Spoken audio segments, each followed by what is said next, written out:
Hello student, welcome to my YouTube channel supreme system institute. आज हम लोग complex number में कोऑर्डिनेट से रिलेटेड के कॉन्सेप्ट सीखने वाले हैं, जिसमें हम लोग सीखेंगे कि कोई भी कॉम्प्लेक्स नंबर का लोकस किस तरह से फाइंड किया जाता है, किसी भी टाइप कॉम्प्लेक्स नंबर हो। ठीक, और ये जो आज का लेक्चर हम लोग स्टडी जो करने वाले हैं, ये मेंस और एडवांस का पॉइंट ऑफ व्यू से सिर्फ बेस्ड है। ठीक है, एकेडमी में इसका कोई यूज़ नहीं है फिलहाल, खासतौर पर बात करें सीबीएसई बोर्ड में।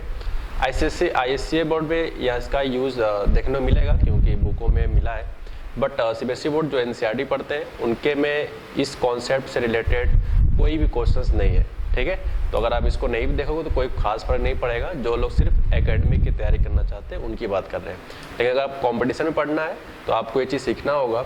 और आज का जो लेक्चर इसमें वो टर्म्स यूज होंगे जो आप 11th में पढ़े होंगे, जिसे हम कहते हैं straight line, circle, ellipse, hyperbola, parabola. ये जितने अलग अलग नाम से उसका ठीक ज़्यादा नहीं 2-3% बस यहाँ पे यूज़ होगा। तो आपको नहीं भी आता है तो कोई खास फर्क नहीं पड़ेगा, मैं बीच बीच में आपको बताता रहूँगा। ठीक है, लेकिन जो 12th पास है उनको आई होप ये ज़्यादा अच्छे से समझ में आएगा। ठीक है, तो जो लोग 11th में हैं तो अगर उनको कोऑर्डिनेट आता है, बोले तो straight line, circle, ellipse, parabola, hyperbola, तब तो ठीक है, वरना उसका सिर्फ 2-3% यहाँ पे वर्किंग रूल होगा, जो कि हम यहाँ पे समय के हिसाब से बताते रहेंगे। फिर भी आप 10th में थोड़ा बहुत कोऑर्डिनेट पढ़े होंगे, जैसे स्ट्रेट लाइन की इक्वेशन y = mx प्लस है, तो इस तरह से आप स्टडी पहले से किए होंगे। ठीक है, तो थोड़ा बहुत अगर आपको कोऑर्डिनेट का भी नॉलेज पता हो, हालांकि हमने ग्राफ में भी आपको पढ़ाया था कोऑर्डिनेट सिस्टम, प्लस प्लस तो फर्स्ट क्वाड्रेंट, प्लस माइनस तो फोर्थ, माइनस माइनस तो थर्ड, माइनस प्लस तो सेकेंड। ठीक है, तो इस तरह से हम लोगों ने कोऑर्डिनेट के बारे में भी जानकारी इकट्ठा कर चुके हैं। तो अब हम लोग इसी टॉपिक में कॉम्प्लेक्स नंबर से रिलेटेड पढ़ने जा रहे हैं कि कॉम्प्लेक्स नंबर का कोऑर्डिनेट से क्या कनेक्शन होता है, वो सब कुछ हम लोग डिस्कशन करने जा रहे हैं। ठीक है, सो आइए देखते हैं क्या लिखा है। कहा गया है geometrical meaning of any complex number. ठीक है, ज्योमेट्रिकल मीनिंग कॉम्प्लेक्स नंबर तो हम समझ चुके हैं कि z = a+ib फॉर्म का होता है, लेकिन उस a+ib फॉर्म का ग्राफ का क्या कनेक्शन है। अगर a+ib फॉर्म में लिखा जाए, इसका हम ग्राफ से क्या सीखते हैं, इसको ज्योमेट्री से क्या रिप्रेजेंट करते हैं, क्या इंटरप्रिटेट कर सकते हैं, ये सब कुछ हम लोग इस टॉपिक में सीखने वाले हैं। ठीक है, तो जैसे मैंने यहाँ पे आपको दो चीज़ों को डिसाइड किया है। कार्टेशियन प्लेन, जिसे हम लोग समटाइम XY प्लेन पढ़ते हैं, इसे यार x - y नहीं पढ़ेंगे, जस्ट से बोलने का तरीका है XY प्लेन। ठीक है, कॉम्प्लेक्स प्लेन, ऑब्लिक में इसे आर्गन प्लेन भी कहा जाता है। मैंने ये बीच में सिंबल इसलिए बनाया है क्योंकि इन दोनों का आपस में कनेक्शन होता है। ठीक है, दोनों का आपस में कनेक्शन है, सेम टाइप का कुछ प्रॉपर्टीज है जो दोनों में सेम पैटर्न के हिसाब से होता है, थोड़ा सा नेचर बस चेंज है, इसलिए मैंने बीच में सिंबल बना दिया है। ठीक है, तो ये देखते हैं क्या रिजल्ट है। जैसे कार्टेशियन प्लेन से कहते हैं, जिसमें हम लोग जब ग्राफ को ड्रॉ करते हैं वो y वर्सेस x के बीच में, कुछ भी हो, y वर्सेस x के बीच में। ठीक है, तो जस्ट लाइक जैसे मैं कहूँ कि यहाँ पे लिखा है 3,7, तो इसका मतलब होगा कि x एक्सिस पे 3 चला और y एक्सिस पे 7 चला, ये इसका मीनिंग है। x एक्सिस पे 3 चला और y कोऑर्डिनेट 7 है, इसका मतलब y एक्सिस पे 7 चला। तो इनको आगे बढ़ाने से जो पॉइंट क्रिएट होता है वही हमारा कोऑर्डिनेट कहलाता है। अब इनको 3,7 है, तो ये अकॉर्डिंग टू क्वेश्चन आपका फर्स्ट क्वाड्रेंट होगा। ठीक है, अच्छा अब बात करते हैं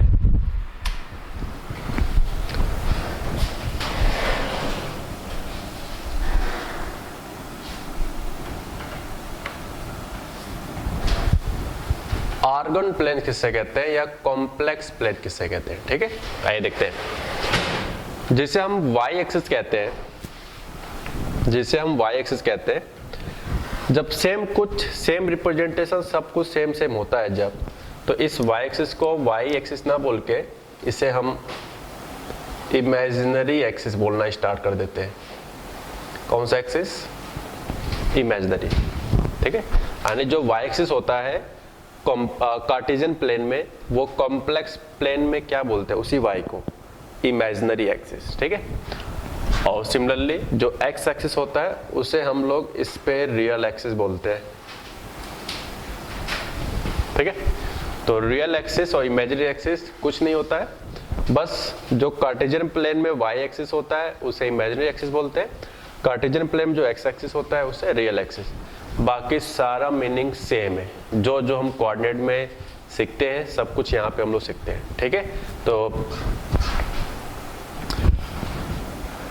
कोऑर्डिनेट में 3,7 है, जिसे हम कॉम्प्लेक्स नंबर में इस तरह से रिप्रेजेंट करेंगे 3 + 7i। यही मीनिंग है geometrical meaning of any complex number. तो ये कोई कॉम्प्लेक्स नंबर है और इस कोऑर्डिनेट एक्सिस पे ये मैं कह रहा हूं कि फर्स्ट क्वाड्रेंट में लाई करेगा। कैसे लाई करेगा? जब भी कोई चीज a + ib फॉर्म में लिखा होता है तो आज के बाद कहीं भी a + ib दिखा तो अगर आप उसको ज्योमेट्री समझना चाहते हो तो आप ये कह सकते हैं कि जो a + ib होता है कोई भी कॉम्प्लेक्स नंबर, ये एज ए कोऑर्डिनेट इसे हम a, b लिखते हैं। सिर्फ ये चीज आप याद करो, बाकी सब खत्म। a, b लिखते हैं। क्या चीज? कोई भी कॉम्प्लेक्स नंबर हो a + ib फॉर्म का तो एज ए कोऑर्डिनेट आपको a, b लिखना है। तो जैसे आप बताओ 3 + 7 आई है, तो एज ए कोऑर्डिनेट पूछूंगा तो क्या बोलोगे? रियल पार्ट यहाँ पे क्या है? a है, तो यहाँ पे क्या है 3, b जब क्या लिखा है 7, तो 3, 7। तो देखो 3, 7 क्या फर्स्ट क्वाड्रेंट में लाई करता है। तो हम लोग यहाँ से भी डिसाइड कर सकते हैं कि 3 + 7i कहाँ लाई करेगा? वो आपका फर्स्ट क्वाड्रेंट में लाई करेगा, ठीक है। तो आपको सिर्फ ये पॉइंट्स आपको नोट कर लेने, बाकी हर चीज सेम है। जो जो मीनिंग हम लोग यहाँ सीखते हैं सेम मीनिंग यहाँ सीखते हैं।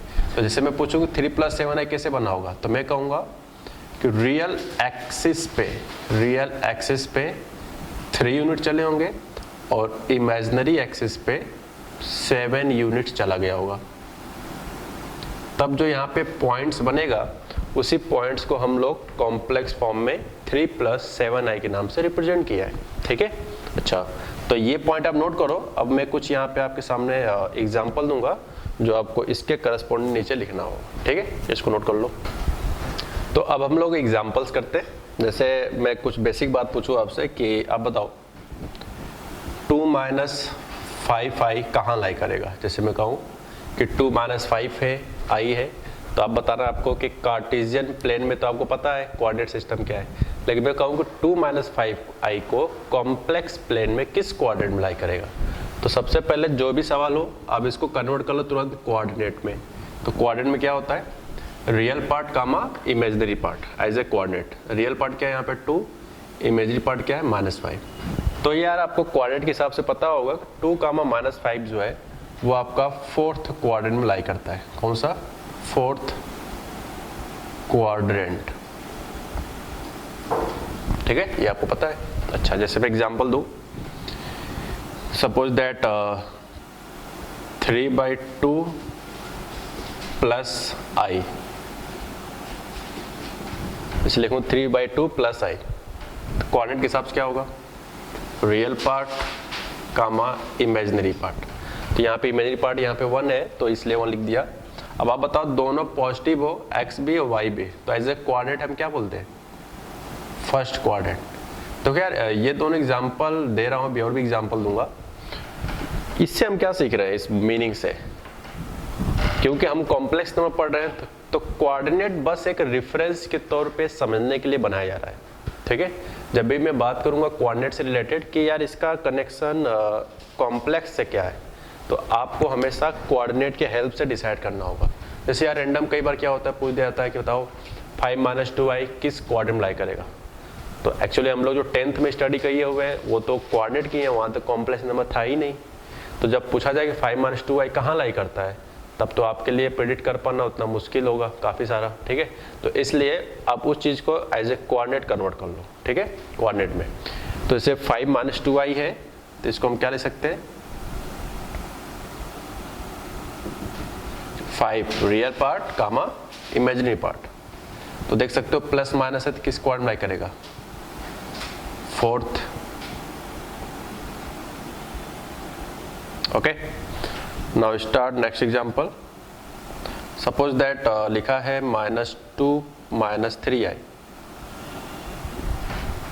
-2 - 3i। तो क्या लिखेंगे इस? रियल पार्ट है -2, इमेजिनरी पार्ट है -3। लुक वाइज आप देख सकते हो कि ये आपका थर्ड कोऑर्डिनेट में लाई करेगा। देखो यार, कॉम्प्लेक्स का हम लोग भले ही कुछ ना जानते हो, लेकिन जैसे ही हम उसको कोऑर्डिनेट में लिख रहे हैं, उसकी सारी जन्म कुंडली हम लोग सामने निकल के आ जा रहा है कि वो कहाँ पे लाई करेगा। ठीक है, हर थिंग। तो ऐसे यहाँ पे नेक्स्ट एग्जाम्पल से लिखो, सिर्फ 5 लिखा है। ठीक है, सिर्फ 5 लिखा है। तो याद करो, हर रियल नंबर एक कॉम्प्लेक्स नंबर हमेशा होता है। ठीक है, every real number is a complex number, और but every complex number is not always a real number, कभी भी नहीं होगा। तो 5 को मैथमेटिकली लिखेंगे 5 + 0 × i। तो 5 रियल पार्ट हो गया, इमेजिनरी पार्ट क्या है, 0। तो आप बताओ 5, 0 किसी कोऑर्डिनेट में लाई करेगा कि एक्सिस पे लाई करेगा? किसी भी कोऑर्डिनेट में कोई एक 0 होता है, चाहे x हो चाहे y हो, तो वो एक्सिस पे लाई करता है। अब कैसे डिसाइड करें कौन सा एक्सिस पे है? तो अब देखो y = 0 है, तो y = 0 कोऑर्डिनेट के हिसाब से होता है x एक्सिस की इक्वेशन। इसका मतलब है कि 5, 0 x एक्सिस पे लाई करेगा। तो x एक्सिस के 2 पार्ट है, एक लेफ्ट ब्रांच है और एक राइट ब्रांच है। अब कैसे डिसाइड करें कौन साइड है? तो ये देखो प्लस का 5 है, x कोऑर्डिनेट क्या है, प्लस का 5 है, तो इसलिए ये राइट हैंड साइड होगा x एक्सिस पे। लेकिन हम तो इसके बारे में पूछना चाह रहे थे ना कि ये बताओ कॉम्प्लेक्स नंबर में कहाँ होगा, तो इसलिए हम कहेंगे x एक्सिस ना बोल के इसे हम कहेंगे रियल एक्सिस। क्या कहेंगे? रियल एक्सिस, क्योंकि जो x एक्सिस कोऑर्डिनेट में पढ़ते हैं उसको सिर्फ कॉम्प्लेक्स में हम लोग रियल एक्सिस के नाम से जानने लगते हैं। ठीक है, ऐसे यार बहुत सारे एग्जांपल हो सकते हैं, जैसे मैं नेक्स्ट दे रहा हूँ। इसमें लिखा -2i, तो -2i को मैथमेटिकली लिख सकते हैं 0 - 2i। ठीक है, 0 - 2i। So now as a coordinate real part हो जाएगा 0 और इमेजिनरी पार्ट हो जाएगा -2। तो अब बताओ x 0 है, तो जब x 0 होता है तो कोऑर्डिनेट में पढ़ा गया है कि वो y एक्सिस पे लाई करता है। अब यहाँ पे y एक्सिस के 2 पार्ट है, एक एबव एंड बिलो। अब कैसे डिसाइड करें कौन सा वाला है? तो यहाँ पे देख सकते हो y कोऑर्डिनेट निगेटिव है, निगेटिव बोले तो नीचे, यानी कि अगर एग्जैक्ट लोकेशन दिखाते तब 0, -2 यानी कहाँ होता, कहीं नीचे होता। फिलहाल हम सिर्फ नाम याद दे रहे हैं कि कौन सी जगह पे लाई करेगा। ये प्योरली कहाँ लाई कर रहा है? Imaginary axis. ठीक है, तो ये लिखा है 0 - 2i एज ए कोऑर्डिनेट 0, -2, तो ये लाई करेगा आपका इमेजिनरी एक्सिस पे। तो इस तरह से यार हम लोग डिसाइड करते हैं एज ए कोऑर्डिनेट। ठीक है, तो यानी कि कोऑर्डिनेट में आप तभी लिख पा रहे हो जो आपको कॉम्प्लेक्स नंबर दिया गया है वो पहले से श्योर हो, पहले से 100% कन्फर्म हो कि वो a + ib फॉर्म में होना चाहिए। तो जब a + ib फॉर्म में होगा सिर्फ तभी और तभी आप उसको कोऑर्डिनेट में कन्वर्ट कर सकोगे। ठीक है, इसको आप नोट कर लो। अब हम लोग कुछ थ्योरी को आगे बढ़ाते हैं। तो अब हम लोग यहाँ पे एग्जांपल करते हैं। ठीक है, जो चीज़ अभी हम लोगों ने कॉन्सेप्ट सीखा कि किस तरह से कॉम्प्लेक्स नंबर को कोऑर्डिनेट यानी कि कॉम्प्लेक्स प्लेन में किस तरह से रिप्रेजेंट किया जाता है। ठीक है, आइए देखते हैं। तो जैसे यार इसमें लिखा है कि गिवन Z1 = कोई कॉम्प्लेक्स नंबर Z1 नाम का, वो है 1 + i, कोई दूसरा कॉम्प्लेक्स है Z2 नाम का 2 - 3i। अब इन दो कॉम्प्लेक्स नंबर की हेल्प से आपको जो लोकेट करना है, नंबर ऑफ Z1 कोई कॉम्प्लेक्स है, Z2 बार कोई कॉम्प्लेक्स है, and 2Z1 - Z2 on Argand plane. यानी कि ये जो 3 नंबर आपको दिख रहा है, ये this 3 numbers, this and this and this, इन तीनों नंबर को आपको आर्गन प्लेन में शो करना है किस जगह पे लाई करेगा। तो मैंने क्या बताया, कोई भी कॉम्प्लेक्स नंबर को आर्गन प्लेन पे अगर शो करना है तो सबसे बेस्ट पार्ट है कि उस कॉम्प्लेक्स नंबर को आप a + ib फॉर्म में पहले बनाओ। जब वो a + i फॉर्म में बन जाएगा तो a, b उसका क्या कहलाएगा, कोऑर्डिनेट कराएगा। ठीक है, आइए देखते हैं क्या है। तो इसे आपको लिखा है Z1 = 1 + i। तो पहला नंबर तो यही है कि 1 + i शो करो। सो यार लुक वाइज ये क्या है, एज ए मैं कोऑर्डिनेट बोलूंगा तो ये क्या लिखा है, रियल पार्ट, इमेजिनरी पार्ट। ठीक है, Z2 बार का कोऑर्डिनेट क्या होगा, तो बताओ। Z2 लिखा है 2 - 3i। ठीक है, Z2 लिखा है 2 - 3i, तो Z2 बार क्या हो जाएगा, याद करो कंजुगेट होता है, तो जब i की जगह बस -i से रिप्लेस कर दो तो Z2 का कंजुगेट हो जाएगा। तो एज ए कोऑर्डिनेट क्या लिखेंगे, 2, 3। अच्छा, तीसरा क्या है, 2Z1 - Z2। ठीक है साहब, 2z1 माइनस z2। तो अब बताओ z1 की वैल्यू क्या है 1 प्लस आई, z2 की वैल्यू क्या है 2 माइनस 3i। अब गाइस देखो यहाँ पे ध्यान से, ये कॉम्प्लेक्स नंबर अभी a प्लस आई फॉर्म में नहीं है, ये दोनों a प्लस आई फॉर्म में था, इसलिए हमने कोऑर्डिनेट में एक लाइन में लिख लिया। तो जब के भी केस ऐसा दिखे कि यार कोई नंबर है वो a प्लस आई फॉर्म में नहीं है, तो उस सिचुएशन में सबसे पहला काम आपका होना चाहिए कि उस कॉम्प्लेक्स नंबर कितना हो भी बड़ा हो उसको रिड्यूस कर कर a प्लस आई फॉर्म बनाए। वो इजी वे में बन भी जाता है, जैसे यहाँ पे आप देख सकते हो। सो this is 2 plus 2i minus 2 plus 3i, ठीक है, 2 से 2 खत्म, 3 प्लस 2 5i। अब बताओ 5i को मैथमेटिकली कोऑर्डिनेट में क्या ले सकते हैं 0,5, बिकॉज अब रियल पार्ट इसका है ही नहीं इसलिए 0 और इमेजिनरी पार्ट आपका 5 है, ठीक है। तो अब बताओ ये कहाँ लाई करेगा 1,1 कहाँ लाई करेगा, अगर हम इसको रियल एक्सिस पे शो करें तो देखो यार जब im लिखते हैं तो ये अंडरस्टूड होता है कि हम इमेजिनरी एक्सिस लिखना चाह रहे हैं, im का शॉर्ट का मतलब इमेजिनरी एक्सिस है, और जब re लिखें तो ये अंडरस्टूड है कि हम रियल एक्सिस की बात करते हैं। तो कई जगह पे इस तरह के शॉर्ट का टर्म आपको देखने को मिल सकते हैं, ठीक है। बट जो मैंने थ्योरी पढ़ाया था पूरा स्पेलिंग के साथ बताया था। तो अब बताओ 1,1 कहाँ लाई करेगा मैथमेटिकल, तो याद करो ये 1 1 दोनों पॉजिटिव है तो ये फर्स्ट कॉलम कहीं ना कहीं लाई करेगा। अच्छा तो यानी कि यहाँ पे क्या है z1, 2,3 बाई चांस दोनों पॉजिटिव है तो ये 1,1 का लोकेशन है, तो 2,3 लगभग कहीं इधर ही होगा समथिंग टाइप, ठीक, जिसके कोऑर्डिनेट है क्या 2,3। अब ये लाई कर रहा 0,5 और 0,5 बताओ x कोऑर्डिनेट 0 है, इसका मतलब है कि वो कोऑर्डिनेट कहाँ लाई करेगा y एक्सिस पे। y एक्सिस की बात करते हैं किस साइड, अबव या बिलो। तो अब देखो y कोऑर्डिनेट क्या है यहाँ पे +5 है, तो +5 का मतलब होता है कि इमेजिनरी एक्सिस के ऊपर लाई करेगा, आई मीन टू से पॉजिटिव इमेजिनरी एक्सिस पे लाई करेगा। तो this is 3 actually, so this is 5, I will late here, so this coordinate is 0,5, ठीक है। यानी ये जो हिस्सा है यहाँ के as a mathematical complex form में क्या लिखा है 2z1 माइनस z2। तो आप देख सकते हो कि हम लोग कॉम्प्लेक्स नंबर को आर्गन प्लेन पे कैसे रिप्रेजेंट करते हैं वो सब कुछ हम लोग यहाँ पे लिख के देख पा रहे हैं। अब से 1,1 लिखा है तो इसको मैथमेटिकल यहाँ पे क्या दिमाग में आपको सोचना है, क्योंकि हम कोऑर्डिनेट नहीं पढ़ रहे, हम तो आर्गन प्लेन बना रहे हैं ना, तो आर्गन प्लेन में कोऑर्डिनेट नहीं शो करते हैं, वहाँ पे कॉम्प्लेक्स नंबर शो किया जाता है। तो जहाँ पे 1,1 लिखा है इसको हम मैथमेटिकली क्या लिखना चाहेंगे 1 प्लस आई, जहाँ पे ये लिखा है इसको हम मैथमेटिकली क्या लिखना चाहेंगे 2 प्लस 3i, और ये तो लिखा है 0,5 यानी कि 5i, ठीक है। तो ये बस मैं इसलिए लिख रहा था क्योंकि आप इस बात से ये समझ सको कि कोऑर्डिनेट से जज किया जाता है, ठीक है, कोऑर्डिनेट से जजमेंट लेते हैं कि कहाँ पे लाई करेगा। तो जैसे जजमेंट ले लो वहाँ पे सिर्फ ये लिख दो a प्लस आई भी फॉर्म वाला जो भी है, ठीक है। तो इस तरह से डिसाइड किया जाता है कोई भी complex number as a coordinate form में किस तरह से लिखा जाता है, ठीक है। यानी कि कोऑर्डिनेट में आपको थिंकिंग करना है, लेकिन जब उसको रिप्रेजेंट करोगे आर्गन प्लेन पे तो वो a प्लस आई फॉर्म में लिखता है।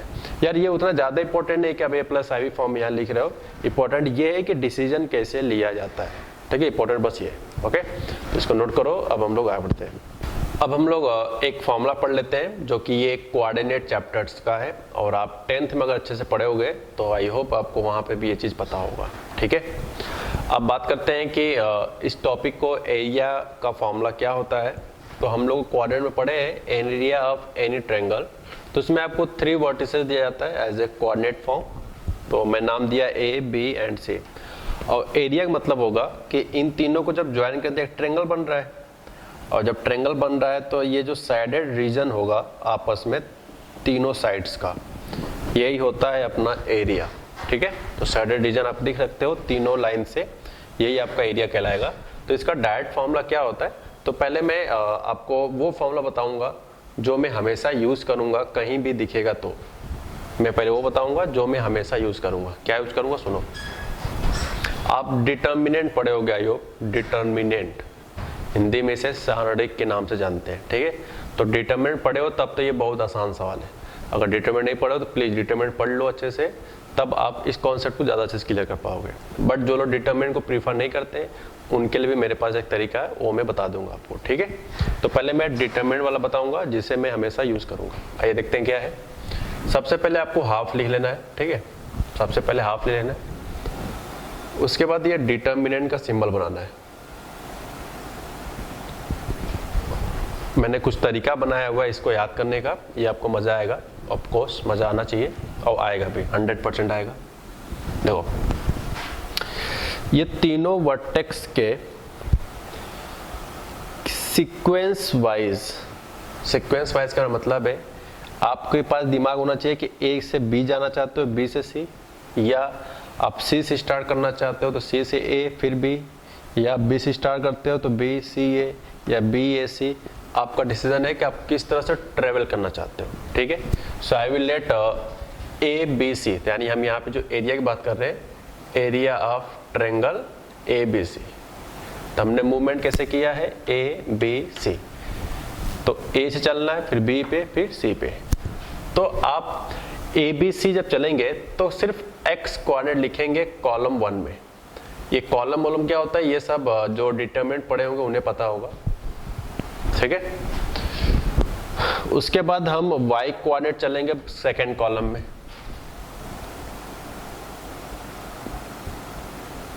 ठीक। अब बात करते हैं यहाँ पे क्या लिखे। हमारे दो नंबर थे, सब तो लिख दिए, लेकिन डिटरमिनेंट होता है 3x3 का एरिया में। 3x3 क्या होता है ये सब आपको डिटरमिनेंट पढ़ाया जाता है, ठीक है। तो मैंने एक तरीका बनाया, देखो यहाँ पे जो खाली जगह होता है उसमें इस नंबर से बढ़ते हैं।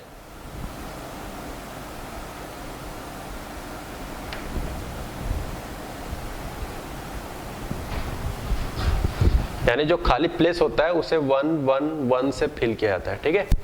तो इस तरह से हमने टेक्निक बनाया जिससे कि लंबे समय तक याद होता है। तो ये दो बढ़ने के तरीके हैं कोऑर्डिनेट को देखकर, लेकिन जो थर्ड कॉलम बचता है उसमें सिर्फ और सिर्फ 1 1 एंड 1 ही आता है।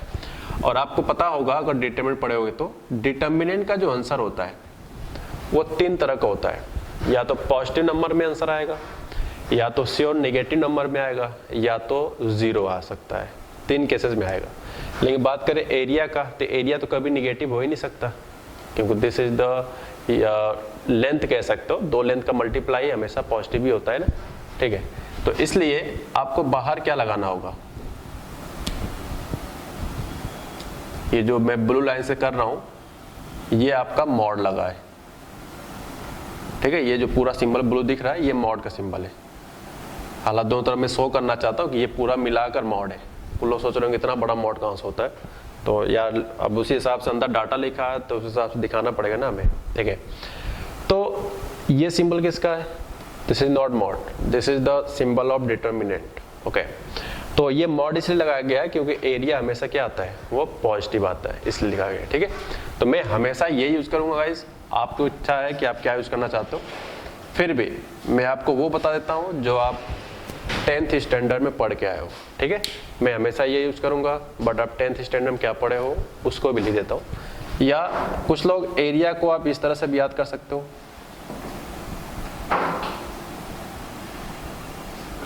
One by two summation of x1 y2 minus y3। Mostly student ये प्रीफर करते हैं जो सीधे 10th के बाद 11th में आते हैं, ठीक है। तो ये जो फॉर्मूला पढ़ाया जाता है ये हमें पढ़ाया जाता है आपको क्लास 10th में कोऑर्डिनेट चैप्टर में, ठीक है। अब बात करते हैं ये समेशन का मीनिंग क्या होगा मैथमेटिकल। तो इसको जब हम लोग एक्सपेंड करेंगे तो वो कुछ इस तरह से आएगा, x1 के बाद होता है x2, y2 के बाद देखो क्या है y3, यहाँ पे y2 के बाद है y3। तो यहाँ पे फॉर्मूले को याद करने के हिसाब से बात करें तो ये होगा, y3 के बाद क्या है y1। मैंने क्या बताया था, सीक्वेंस वाइज चलना है इस तरह से समथिंग, ठीक। तो ये वाला याद करना है, फिर सीक्वेंस वाइज अगला टर्म, फिर नेक्स्ट टर्म लिख लेंगे हम लोग। तो x2 के बाद क्या जाएगा x3, y3 के बाद आएगा y1, y1 के बाद आएगा y2। तो this is the final mod. तो मैंने यहाँ पे 2 फॉर्मूला बता दिया, तो ये आप चाहो तो यूज कर सकते हो, जो डिटरमिनेंट नहीं पढ़े हैं तो उनका भी आंसर आएगा, बट मैं हमेशा यही यूज करूंगा ऑलवेज, ठीक है।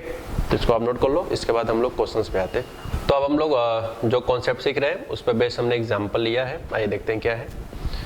तो तो लिखा है given z1 equal to 2 plus 5i, z2 equal to lambda plus i, lambda belongs to real. I hope आपको पता होगा कि a plus i b form में a एंड b रियल होता है, तो इसीलिए क्वेश्चंस में लैम्डा को भी रियल लिखा हुआ है क्योंकि a के प्लेस पे लैम्डा है।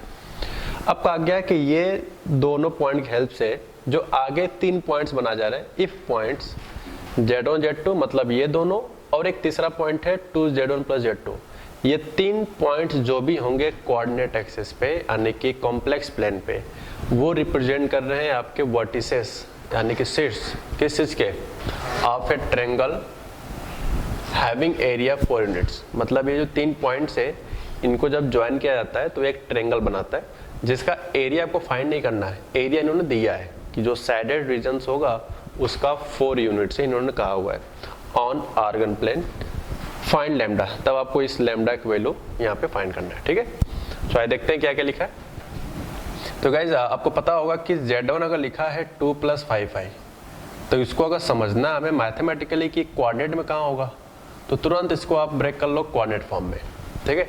तो a प्लस आई बी होता है a कमा b, तो उस हिसाब से हम लोग डिसाइड कर चुके कि z1 जो होगा वो फर्स्ट क्वाड्रेंट में लाई करेगा। हालांकि बस बोल रहा हूँ, इसका कोई खास मतलब नहीं है। z2 का मतलब है लैम्डा प्लस आई, तो एज ए कोऑर्डिनेट क्या हो जाएगा, लैम्डा प्लस 1, और third things 2z1 plus z2, so z1 is 2 plus 5i plus z2 की वैल्यू क्या है, लैम्डा प्लस आई। अब इसको आपस में कैलकुलेट करेंगे तो यह आ जाएगा 4 plus 10i plus lambda plus i. 4 plus lambda ये रियल पार्ट है और 10i प्लस आई 11i, ठीक है। तो this is the main part. तो मैं बात करूं एज ए कोऑर्डिनेट ये क्या लिखा हुआ है, तो एज ए कोऑर्डिनेट की अगर बात करें कि 2z1 plus z2 as a coordinate क्या लिखा हुआ है, आप चाहो तो इसको कॉपी कर सकते हो यहाँ तक। तो ये जो कोऑर्डिनेट लिखा है 4 प्लस लैम्डा कामा 11, ठीक है। तो हमारे पास यहाँ पे 3 वर्टिसेस बन चुके हैं। क्या क्या है उसको थोड़ा सा नामकरण कर ले। तो this is the full and final now. z1 मान लेते हैं यहाँ पे है, z2 यहाँ पे, z3 फिलहाल ये z3 नहीं है, ये है 2z1 प्लस z2, यानी जो तीसरा वर्टेक्स है 2z1 प्लस z2। अब क्योंकि हमें मैथमेटिकल चाहता है कि कोऑर्डिनेट बताओ क्या है, तो 2,5 ये हो जाएगा आपका lambda comma 1, and this is the meaning of as a coordinate 4 plus lambda comma 11, ठीक है। तो मैंने उनके करस्पॉन्डिंग आपको कोऑर्डिनेट भी लिख के दिखा दिया। तो ये जो साइडेड रीजन्स है ना, ये साइडेड रीजन्स, ये आपको कितना दिया जा रहा है, this is the area is what 4 units, ठीक है। ये जो साइडेड रीजन्स होगा आप करोगे जब इस तरह से, तो ये जितना साइडेड रीजन्स आएगा इसी को 4 यूनिट्स एज ए एरिया दिया गया, ठीक है। तो फिलहाल इसको आप नोट कर लो क्योंकि ये सिर्फ ये बताना चाहता है कि आपने कोऑर्डिनेट इस तरह से रिप्रेजेंट किया फिल करने के लिए, ठीक है। अगर एकेडमी लेवल पे आता भी है, जो लोग ICSE बोर्ड से होंगे तो उनके लिए ये बेस्ट होगा, ओके। तो इसको नोट करो। अब हम लोग कैलकुलेट करते हैं कैसे फाइंड करना है। तो अब हम लोग स्टार्ट करते हैं कैलकुलेशन। तो आपको गिवन है area is equal to 4 units, ठीक है साहब, 4 यूनिट्स। सो एरिया लिखने का तरीका क्या था, फॉर्मूला भी देखो जाकर, इस क्वेश्चंस के पहले थ्योरी पढ़ाया था, 1/2 दिस इज डिटर्मिनेंट। एरिया हमेशा सीक्वेंस वाइज चलते हैं, चाहे आप ABC चलो या PQR व्हाटएवर। तो ये है A, ये मान लेता हूँ B, ये मान लेता हूँ C, ठीक है। सो मैं चलता हूँ A B C, तो जिस वे में चलेंगे उसी वे में आपको x कोऑर्डिनेट लिखना है पहले कॉलम में, y कोऑर्डिनेट लिखना है सेकेंड कॉलम में। तो फर्स्ट कॉलम इज A का है 2, B का है लैम्डा एंड C का है 4 प्लस लैम्डा। फिर y कोऑर्डिनेट की बात करते हैं, तो 5, 1, 11, और जो थर्ड कॉलम छूट जाता है वो हमेशा क्या लिखा जाता है, उसमें 1, 1 लिखा जाता है, ठीक है। और बाहर ऑलवेज क्या लगा होता है, मॉड। ये इंफॉर्मेशन आपको पहले से पता है, ठीक है। अब इसको कैलकुलेट करना है, कैलकुलेट करने के बाद आपका लैम्डा अच्छे से आ जाएगा। तो मैं कैलकुलेट करके भी दिखाऊंगा फिलहाल, ओके। ये देखते हैं क्या है। सो दिस इज मॉड 1/2, तो मैं रो 1 के अलॉन्ग एक्सपेंड कर देता हूँ। ये सब क्या बोल रहा हूँ ये सब आपको पता है अगर जो डिटरमिनेंट पढ़े हैं। बाकी लोग के लिए वो समेशन वाला फॉर्मूला लगा सकते हैं, मैंने बताया था। ओके, तो 1 माइनस 11 इसका इसमें multiply minus time this minus 5 times row column 1 so lambda minus 4 minus lambda plus 1 times 11 lambda minus 4 minus lambda. ठीक है, आई विल चेक फाइनली या so last more things, this is a minus 10 to the minus 20 minus 5 lambda। ये तो lambda lambda खत्म ही हो रहा है तो इतना कैलकुलेट क्यों करें, माइनस माइनस प्लस हो जाएगा और 5 4 जा 20 हो जाएगा। ठीक है, और ये आ जाएगा आपका प्लस 10 लैम्डा माइनस का 4 and this is mod equal to 4। तो ये 20 से 20 भी खत्म हो रहा है, आप देख सकते हो। तो यहाँ पे जो कैलकुलेट करने के बाद मिल रहा है वो है mod of 10 lambda minus 4 divided by 2 is equal to 4। ऊपर से 2 कॉमन ले लो तो आ जाएगा 5 lambda minus 2 is equal to 2। अब यार ये फॉर्मूला फिर से आ गया जो कि हम लोगों ने मॉडुलस चैप्टर में, ग्राफ में, फंक्शंस में, अप्रॉक्स हर जगह इस तरह से देखने को मिल ही रहा है। ठीक है, तो यहाँ से क्या आ जाएगा रूल के हिसाब से 5 lambda minus 2 is equal two plus minus 2। तो जब गाइज यहाँ पे प्लस साइन लेंगे तो लैम्डा की वैल्यू आ जाएगा 4/5। जब प्लस साइन लेंगे तो ये माइनस 2 इधर जाएगा तो प्लस 4 हो जाएगा, 5 से डिवाइड कर देंगे तो 4/5। और जब माइनस साइन लेंगे, दिस इज माइनस साइन, तो माइनस 2 से माइनस 2 खत्म, तो 5 lambda equal to 0 so lambda equal to 0। तो ये हमारे पास जो आंसर आया वो सिर्फ और सिर्फ ये 2 आंसर आए। ठीक है, तो इस तरह से कैलकुलेट किया जाता चीज़ों को, तो इसको आप नोट करो। उसके बाद हम लोग नेक्स्ट एग्जाम्पल देखते हैं। तो now new examples, given complex number represent any 3 vertices. पहला है 8 + 5i, दूसरा है 1 - 2i एंड थर्ड है -2 + 4i इन सेम ऑर्डर। ये सेम ऑर्डर क्यों बोला गया है अभी हम समझाएंगे। इनका कहना है कि जो 3 पॉइंट्स आपको दिख रहे हैं कॉम्प्लेक्स नंबर फॉर्म में, ये एक पैरेललोग्राम को फॉर्म करते हैं। लेकिन आप सोच रहे हो कि पैरेललोग्राम के लिए तो 4th कोऑर्डिनेट होने चाहिए, यानी कि 4 वर्टिसेस होने चाहिए। तो वही कहा गया कि इन 3 को और जो आपसे चौथा फाइंड करना है, ये चारों मिलाकर एक पैरेललोग्राम। ठीक, तो जब 4th वर्टेक्स निकाल लेंगे तो पैरेललोग्राम फॉर्म कर रहा होगा। ठीक है, इस तरह से बोला गया। तो यहाँ पे मैं बात कर दूं कि सेम ऑर्डर क्या मतलब है। तो जैसे यार मैथमेटिकली आप बताओ 8 + 5i को अगर हम मान लें सपोज दैट a, तो एज ए कोऑर्डिनेट क्या होगा, तो a के कोऑर्डिनेट क्या हो जाएंगे 8, 5। अगर मैं लेट कर लूं b सेकंड वाले को, suppose that second is 1 - 2i, तो ये हो जाएगा क्या 1 - 2i। सपोज दैट c को मान ले -2 + 4i, तो एज ए कोऑर्डिनेट हो जाएगा -2, 4। ठीक है, -2, 4। तो इस तरह से 3 वर्टिसेस हमारे सामने बन जाते हैं। ठीक, अब आपसे कहा गया है कि भाई साहब 4th बताओ। Suppose that 4th coordinate is d, मान लिया जो आपको फाइंड करना है वो d है। तो मैं मान लेता हूँ कोई भी कॉम्प्लेक्स नंबर होता है वो a + i फॉर्म का होता है, यानी कि आपको d के कोऑर्डिनेट अगर निकालने हैं तो अब उनको 2 चीज़ निकालना पड़ेगा, a एंड b। अगर मुझे a b किसी तरह से आ गया तो कोऑर्डिनेट आ गया, और कोऑर्डिनेट आ गया तो कॉम्प्लेक्स नंबर में लिख देंगे, तो वही क्या कहलाएगा, find the complex number of 4th vertex. तो वही आपका a + ib पैरेललोग्राम का 4th वर्टेक्स कहलाएगा। ठीक है, क्योंकि 3 वर्टेक्स तो आपको दिया हुआ है। चलो अब बात करते हैं पैरेललोग्राम का क्या ज्योमेट्री होता है। तो यार जो पैरेललोग्राम होता है ना वो रेक्टेंगल का भाई है, समझ रहे हो, रेक्टेंगल का भाई। तो ये जो 3 पॉइंट्स हैं इसमें कहा गया था सेम ऑर्डर का। तो देखो यार कहीं नाम तो लिखा नहीं कि ये A है, ये B है, C है, हमने तो अभी तक बोला है ना। तो मान लो अगर आप ये नहीं लिखते तब तो कंफ्यूज हो सकते थे हम लोग कि 8 + 5 है, अगर यहाँ लिखे इस वाले को तो सेकंड वाला कहाँ लिखे हैं। तो आप तो फ्री हो, आप यहाँ भी लिख सकते थे, आप यहाँ भी लिख सकते थे, आप यहाँ भी समथिंग। फिर थर्ड वाला तो इसमें भी कन्फ्यूजन होता है कि यहाँ लिखें कि यहाँ की यहाँ लिखें।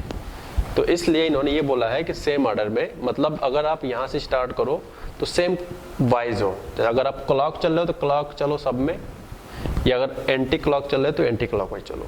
तो सेम ऑर्डर का मतलब यहाँ पे है कि अगर आप 8 + 5 को यहाँ बोलते हो तो 1 - 2i को आपको यहाँ बोलना है, या आप यहाँ बोल सकते हो। तो अंडरस्टूड है, थर्ड वाला आगे आएगा। तो ये सेम ऑर्डर का मतलब है सेम सेंस में, ठीक है। तो अब बात करते हैं कैसे कैलकुलेट किया जाए। तो ए के कोऑर्डिनेट हो जाएंगे 8, 5 मैथमेटिकली, बी के हैं 1, -2, सी के हैं -2, 4 एंड डी आपको फाइंड करना था, तो डी को हमने ए, बी मान लिया, ठीक है, क्योंकि हम सब कुछ कोऑर्डिनेट के थ्रू लगाना चाहते हैं, इसलिए मैंने इसे कोऑर्डिनेट मान लिया। जब ए बी आ जाएगा तो यहाँ सब्स्टिट्यूट कर देंगे तो हमारा फोर्थ वर्टेक्स आसानी से आ जाएगा। अब देखो यार, पैरेललोग्राम में खासियत होता है, आई होप आप पैरेललोग्राम के बारे में क्लास 6, 7 से ही जानते होंगे, फिर भी बताते हैं।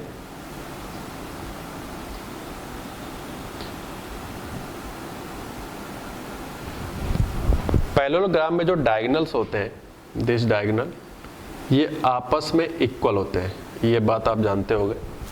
यानी कि जो डायगोनल्स हैं, दो डायगोनल, एक AC डायगोनल और एक BD डायगोनल, ये आपस में एक दूसरे को इंटरसेक्ट करते हैं और इस इंटरसेक्शन से करस्पॉन्डिंग वर्टेक्स की वैल्यू हमेशा डिस्टेंस वाइज सेम होता है, ठीक है।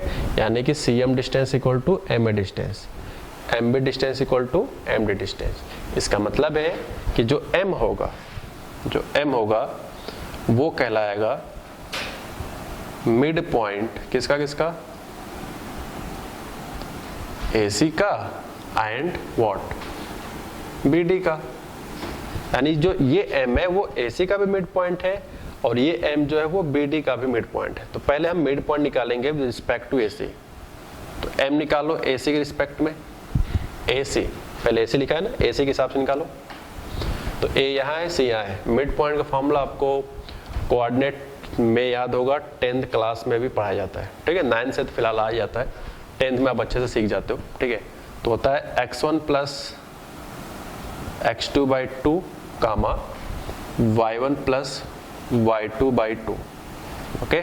सो इसको सॉल्व करेंगे तो ये कोऑर्डिनेट आ जाएगा आपका 6/2 बोले तो 3, 5 + 4 9/2, ठीक है। अब बात करते हैं इसी M की value with respect to BD, this B and this D क्या जाएगा, A + 1/2, B - 2/2, ठीक है। तो ये तो फिलहाल दोनों सेम ही है, तो इसको दोबारा लिखने की जरूरत नहीं है, क्योंकि कैलकुलेट करोगे तो यही एज इट इज रहेगा, ठीक है। अब बताओ, ये जो M था ये AC का भी मिड पॉइंट है और BD का भी मिड पॉइंट, यानी जो BD रिस्पेक्ट में कोऑर्डिनेट निकाले हैं और जो AC के रिस्पेक्ट में कोऑर्डिनेट निकाले हैं, ये दोनों की वैल्यू क्या है, आइडेंटिकल है, सेम है। तो आप ये जानते हो कि दो चीज अगर सेम होना है तो उनके करस्पॉन्डिंग वैल्यू भी क्या होना चाहिए, वो सेम होना चाहिए। यानी कि x कोऑर्डिनेट x से इक्वल होना चाहिए और y कोऑर्डिनेट y के। तो ये कॉन्सेप्ट लगाकर आप A और B बड़े आसानी से निकाल सकते हो। यानी कि point M will be same. कैसे पता चला सेम है, क्योंकि M जो होता है वो दोनों डायगोनल का मिड पॉइंट होता है और डायगोनल का मिड पॉइंट तो एक ही जगह होगा, तो इसलिए इसके रिस्पेक्ट में जो आएगा वही इसके रिस्पेक्ट में होगा। तो ये छोटी सी पॉइंट्स का यूज करके हम लोग दोनों को इक्वल कर पा रहे हैं यहाँ पे, ठीक। तो बताओ क्या जाएगा, A + 1/2 = 3। तो यहाँ से A सॉल्व करोगे तो 5 आ जाएगा। और सेकंड की बात करें तो यहाँ से B की वैल्यू आई होप 7 आ जा रहा होगा, ठीक है। तो मैं बात करूँ एज ए थर्ड कोऑर्डिनेट यानी कि D, तो क्या जाएगा, A, B, A बोले तो A + IB, तो एज ए कोऑर्डिनेट क्या हो जाएगा, 5 + 7i। So this is guys a final answer in our questions, ठीक है। तो देखो हमने सब कुछ कोऑर्डिनेट के तौर पे लगाया है लेकिन आंसर तो हमें कॉम्प्लेक्स नंबर में पूछा था।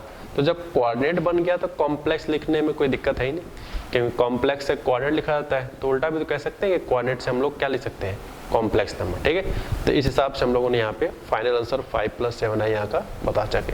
यानी यहाँ का जो आंसर आएगा 5 + 7i एज ए कोऑर्डिनेट ना लिख के अगर कॉम्प्लेक्स नंबर लिखा जाए तो 5 + 7 आएगा। और हमें कॉम्प्लेक्स नंबर में ही आंसर चाहिए था। तो देखो यार, मैथमेटिकल हमने यहाँ पे यूज़ किया है वो कोऑर्डिनेट, बट आंसर हमें कॉम्प्लेक्स नंबर पूछा गया, तो बाद में लिख लेंगे, कोई दिक्कत नहीं है। ठीक है, हालांकि हम लोग कॉम्प्लेक्स नंबर में भी मिड पॉइंट का फॉर्मूला पढ़ते हैं, सेंट्रॉइड पढ़ते हैं, आर्थो सेंटर, सर्कम सेंटर, कुछ सारे टर्म्स होते हैं जो कि कोऑर्डिनेट में आपको 11th में पढ़ाया जाता है। ठीक है, तो कुछ पॉइंट्स में यहाँ पे आपको लिखवाऊंगा भी, मिड पॉइंट का सेक्शन फॉर्मूला, एम रेशियो इनमें डिवाइड करने क्या क्या कॉन्सेप्ट होता है, वो सब कुछ हम लोग अभी सीखेंगे। ठीक है, तो वो लोग सब बाद में सीखेंगे, फिलहाल पहले इसको आप नोट कर लो, उसके बाद कुछ नए कॉन्सेप्ट हम लोग वापस चलते हैं। तो अब हम लोग सबसे बेस्ट टॉपिक पर वापस आने जा रहे हैं। इस पर हम लोग क्वेश्चंस जेईई मेंस और एडवांस में हर साल आता है। ठीक है, जो अब सीखने जा रहे हैं, जिसे हम पीछे देख सकते हो लोकस लिखा हुआ है यहाँ पे। तो लोकस से रिलेटेड क्वेश्चंस आपको कोऑर्डिनेट में भी पढ़ाया जाता है।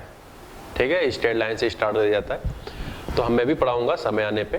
फिलहाल जो लोग 12th पास आउट है उनके लिए ये बेनिफिशियल है, लेकिन जो लोग सिर्फ 11th के पॉइंट ऑफ व्यू से, एकेडमिक के पॉइंट ऑफ व्यू से पढ़ रहे हैं, तो उनके लिए ये कोई खास बात नहीं है। ठीक है, और मैं तो आपको आज का लेक्चर स्टार्ट करने से पहले बता दिया था कि जो सिर्फ सीबीएसई बोर्ड के हैं वो लोग इसको देखेंगे तो कोई खास फर्क नहीं पड़ेगा, क्योंकि उनके एनसीईआरटी में इस तरह के क्वेश्चन नहीं दिए गए। ठीक है, लेकिन ये सिर्फ कंपटीशन लेवल के लिए आज का लेक्चर, जितना हमने शुरुआत ज्योमेट्रिकल से स्टार्ट किया था। ठीक है, तो वो सिर्फ उन्हीं के लिए बेनिफिट मिलेगा।